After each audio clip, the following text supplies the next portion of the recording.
ये ले किशोरी लाल, ये तेल, आटा, चावल और ये तेरे मसाले।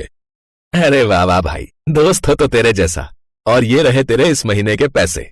अच्छा दोस्त, अब मैं चलता हूँ, अगले महीने फिर मिलेंगे। घर आकर लाला उन पैसों को गिनता है। वाह वाह, क्या कमाई हुई है। आहा, आज तो मजा ही आ गया। चलो बच्चों, आज मैं तुम्हें फिल्म दिखाने ले चलता हूँ, चलो चलो। सच पापा, हम अभी तैयार होकर आते हैं। ये फिर तो बहुत मजा आएगा। लगता है जी आजकल काम अच्छा चल रहा है। हाँ भाग्यवान, ऐसा ही समझ लो बस। अच्छा आप चलो, देर मत करो, जल्दी से तैयार हो जाओ भाई। ये है जीरकपुर में रहने वाला लाला मदन लाल गुप्ता, जिसकी राशन की दुकान थी। शहर से हर महीने सरकार की तरफ से उसकी दुकान पर ट्रक भरकर गांव वालों के लिए राशन आता था। सभी गांव वाले उसकी दुकान से राशन लेने आते थे। उसका काम तो अच्छा था, लेकिन उस लाला की नीयत बहुत गंदी थी। उसका स्वभाव बड़ा ही लालची था। वो हेर फेर करके पैसे कमाना जानता था। इसलिए जब भी शहर से राशन आता तो गोदाम में ले जाकर वो उसमें मिलावट करना शुरू कर देता।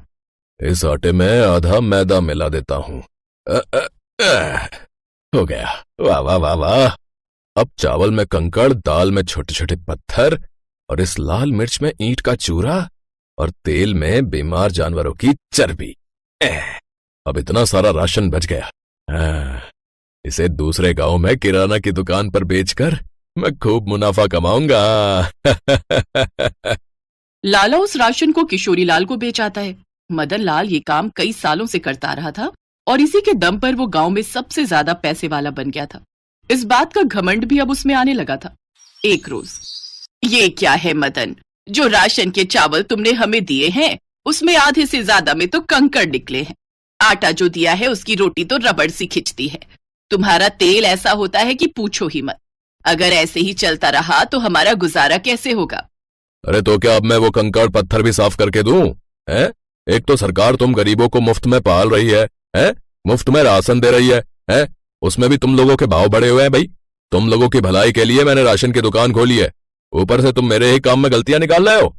और तुम लोगों को कुछ कहना पूछना ही है तो दिल्ली जाकर उन नेताओं से पूछो जो ये राशन भेज रहे हैं, समझे? अब राशन लेना हो तो लो, वरना चलते बनो भैया। अरे काकी, आपकी बहस करते हो इस लाला से। ऐसा ना हो साफ और अच्छे के चक्कर में ये राशन भी अपने हाथ से चला जाए और फिर भूखे पेट ही रहना पड़े। तू ठीक कहता है बेटा, वैसे भी पूरे गांव में यही एक राशन की दुकान है। अगर इसने भी राशन देने से मना कर दिया तो कहाँ जाएंगे हम? मैं तो जैसे तैसे भूखी रह भी लूं, लेकिन मेरे साथ जो छोटी बच्ची है उसे कैसे भूखा रखूं? गांव में इकलौती राशन की दुकान होने के कारण मदन लाल से कोई भी उलझना नहीं चाहता था। उस गांव के गरीब लोग चुपचाप वो राशन लेकर वहां से चले जाते हैं। आए थे बड़ा मुझसे पंगा लेने वाले हैं? शाम को लाला अपनी दुकान बढ़ाकर घर चला जाता है। जी आ गए आप नहाकर पूजा पाठ कर लीजिए, मैं तब तक खाना लगा देती हूँ। कुछ देर बाद मदन लाल अपने परिवार के साथ खाना खाने बैठता है। क्या स्वाद है इन चावलों में ममता। जी वही बासमती चावल है जो हम पिछले महीने शहर के मॉल से लाए थे। वैसे राशन भी अब खत्म होने वाला है। हाँ तो कोई बात नहीं, कल ही मैं शहर जा रहा हूँ, आते वक्त लेता आऊंगा। बाबा, हम भी आपके साथ शहर जाएंगे, इसी बहाने थोड़ा घुमाएंगे। ठीक है बच्चों, हम कल ही शहर चलेंगे राशन लेने, ठीक है? तब तुम अपनी पसंद का सामान भी ले लेना। हाँ ये पापा, आप बहुत अच्छे हो। अगले दिन लाला अपनी पत्नी और बच्चों के साथ शहर में एक बड़े स्टोर में पहुंच जाता है, जहां से वो 2 महीने का राशन एक साथ ले आता है। पापा, मुझे ये बड़ी वाली चॉकलेट और मैगी के पैकेट लेने हैं। और पापा, मुझे चिप्स और कोल्ड ड्रिंक। हाँ बच्चों, तुम्हें जो चाहिए ले लो। सुनिए जी, जब अपने पास वाले गांव में ही किराने की इतनी बड़ी दुकान है तो फिर हमें शहर इतनी दूर राशन लेने क्यों आना पड़ता है? यहाँ आकर बच्चे भी ढेर सारी बेकार की चीजें खाने के लिए ले लेते हैं। अरे ना जाने वो लोग कैसा राशन देते हैं, कहीं किसी की सेहत खराब हो गई तो।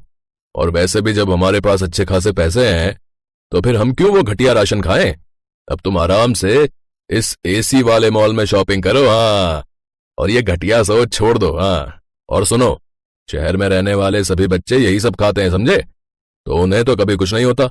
चलो अब सामान लेने पर ध्यान दो, फिर आज यहीं शहर के रेस्टोरेंट में ही खाना खाकर वापस जाएंगे भाई। हाँ ठीक कहते हो जी, मैं भी थक जाऊंगी तो मुझसे भी जाकर खाना नहीं बनेगा। मदन लाल राशन खरीदने के बाद अपने परिवार के साथ रेस्टोरेंट में जाता है, जहां तरह तरह के व्यंजन वो ऑर्डर करते हैं। उधर गांव में कमला काकी मुफ्त में मिले हुए राशन से खाना बनाती है। अनु बेटी कहाँ है? बहुत देर हो गई खेलते हुए, चल अब आजा, खाना बन गया है। दादी माँ 2 मिनट, बस अभी आया। तभी वहां से एक आइसक्रीम वाला गुजरता है।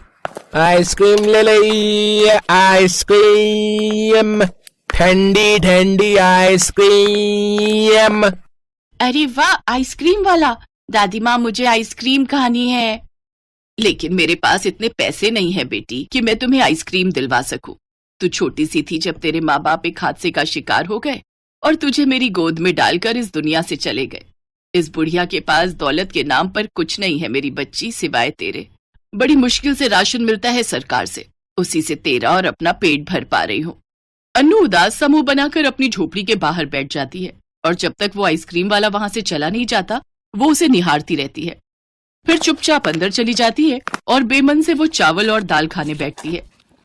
छी, ये क्या दादी माँ, इसमें तो चावल कम और कंकड़ ज्यादा है और दाल भी पत्थर जैसी लग रही है। अब जो है खा ले बेटी। जैसे तैसे वो खाना खाती है, लेकिन अगली सुबह उसके पेट में काफी दर्द उठता है। दादी माँ, आहा! क्या हुआ मेरी बच्ची? दादी माँ बहुत दर्द हो रहा है पेट में।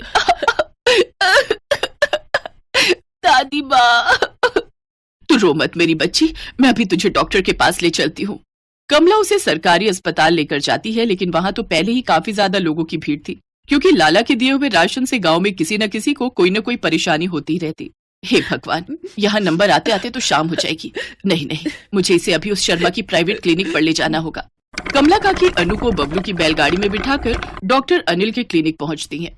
देखिए अम्मा जी, मैं तभी इलाज कर पाऊंगा जब आप फीस भर पाएंगी, नहीं तो इसे यहाँ से ले जाइए। ऐसा मत कीजिए डॉक्टर साहब, इसके सिवा मेरा कोई नहीं है। अच्छा, मेरे पास ये चांदी की माला है, आप इसे रख लीजिए। वो माला मिलने के बाद डॉक्टर उसका इलाज करता है। देखिए पेट में थोड़ा इन्फेक्शन हो गया था, आप ये दवाइयां ऐसे दे दीजिए, कल सुबह तक ये ठीक हो जाएगी, ठीक है? बहुत बहुत शुक्रिया डॉक्टर साहब। कमला काकी के वहां से जाने के बाद मदन लाल डॉक्टर के पास आता है। क्यों, काम कैसा चल रहा है डॉक्टर साहब? सुना है आजकल खूब नोट छाप रहे हो। बस आपकी मेहरबानी से ये लीजिए आपका कमीशन। दरअसल ये सब मदन लाल के उस मिलावटी राशन का ही कमाल था कि सभी लोग बीमार पड़ रहे थे और डॉक्टर की खूब कमाई हो रही थी, जिसमें से कुछ पैसे लाला भी लेता था। ऐसे ही समय बीता। एक रोज, अरे तेल तो घर पर खत्म हो गया और शहर राशन लेने हमने कल जाना है, ये भी दुकान चले गए। अब मैं नेहा के लिए पास्ता कैसे बनाऊं? उनको दुकान से भेजने के लिए बोलूंगी तो वो बहुत गुस्सा करेंगे, इसलिए राजू से कहकर पास वाली किशोरी लाल की दुकान से ही मंगवा लेती हूँ। ममता ने अपने नौकर राजू से कहकर वो तेल मंगवा लिया और उसमें नेहा के लिए पास्ता बनाकर उसको दे दिया। पास्ता खाने के कुछ देर बाद ही नेहा को खून की उल्टियां होने लगी। नेहा मेरी बच्ची, ये क्या हुआ तुझे? ममता जल्दी से उसे डॉक्टर के पास ले गई, लेकिन डॉक्टर उस समय क्लिनिक पर नहीं था और जब तक वो आया तब तक नेहा की मौत हो चुकी थी।